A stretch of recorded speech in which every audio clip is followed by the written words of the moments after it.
When an orphan bear cub moved into the home of rural doctors, everyone thought it was a cute amusement and an unusual experiment. No one suspected that this furry bundle would become a source of incredible incidents. The story that took place in a Yaroslavl village in the 1950s began with a simple desire to save an orphaned bear cub and ended with events that shocked everyone. These were the post-war years when the country was gradually returning to peaceful life. A young married couple of doctors who came to work at the rural hospital in the village of Vladishnoye was full of enthusiasm and desire to help people, as befitting representatives of their noble profession. The couple quickly integrated into the measured life of the village, where each day brought something new, despite the seeming monotony of rural life. One day, local hunters returning from the forest brought them an unusual gift. An orphaned bear cub. The little one had lost its mother, and its fate could have been tragic if not for this unexpected turn of events. The young doctor and his wife, driven by compassion and perhaps a measure of romance, decided to take the bear cub in. The first days with the new pet were full of amazing discoveries. The bear cub turned out to be an exceptionally clever and amusing creature. He behaved just like a puppy, playing, tumbling around, and soon became a true favorite not only of the doctor's family, but also of many local residents. The young doctor often took him for walks on a leash, which invariably caused amazement and delight among the village children. The bear cub was particularly attracted to the oat fields spread around the village. This attraction to oats was in his blood. All bears have a special weakness for this crop. During walks, he constantly tried to lead his temporary owner toward the golden field, and the young doctor had to show extraordinary willpower to keep his curious pet from raiding the collective farmlands. But one day, a regular walk turned into a real adventure that nearly ended tragically.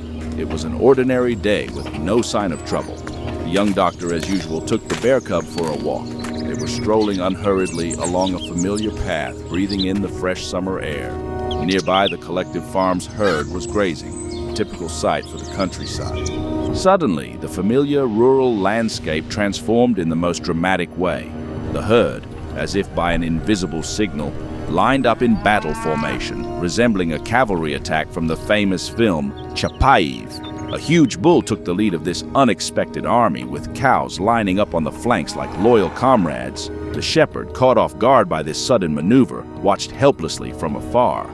The reason for such behavior was clear. In those years, wild animal attacks on domestic livestock were not uncommon, and the animals instinctively recognized the bear cub as a potential threat. Despite his small size and domestic upbringing, the ancient instinct for self-preservation took precedence over the herd's usual calmness. At that moment, both human and bear cub realized they were in serious danger. Without discussion, they took off running. Later, the doctor recalled that he had never run so fast in his life. The bear cub, despite his young age, perfectly understood the seriousness of the situation and ran with all his might, keeping pace with his human companion. Salvation came in the form of village fences and barriers, which the fugitives used as natural obstacles. Although the enraged herd initially just demolished wooden barriers as if they were cardboard, gradually the chase began to lose its fervor. After losing sight of their quarry behind another fence, the animals stopped, and our heroes, having leaped over a couple more obstacles by inertia, could finally catch their breath. However, this incident became the first harbinger of future problems. As the bear cub grew, his natural instincts began to manifest more strongly. If in infancy he was content with milk from a bottle with a nipple, over time his behavior became increasingly uncontrollable. At first it seemed harmless. He tried to suck on the edges of clothes, tablecloths, towels. People found this amusing, but when the bear cub started nipping fingers, it was no longer funny.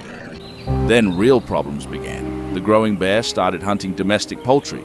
The neighbor's chickens suffered especially, as he caught and tore them apart, obeying his predatory instincts. Attempts to keep him in a barn ended with him taking apart the roof, demonstrating remarkable strength and intelligence. Even a chain couldn't completely solve the problem. Everyone understood that sooner or later something irreparable would happen. The situation became increasingly tense. Neighbors, who initially viewed the doctor's unusual pet with curiosity and indulgence, now openly expressed their discontent. They could be understood.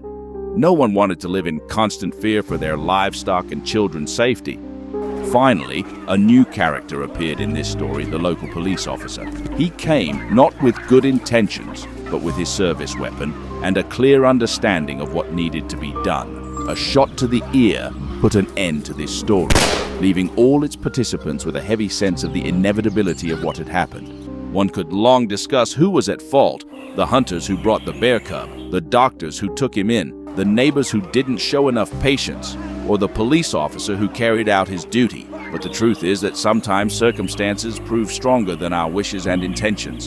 In those post-war years, when the country was still healing from the wounds of the Great War, when each day was filled with concerns about survival, perhaps there simply wasn't an opportunity to find another solution. There were no special shelters for wild animals, no experience in handling such pets, and no resources for keeping an adult bear in appropriate conditions.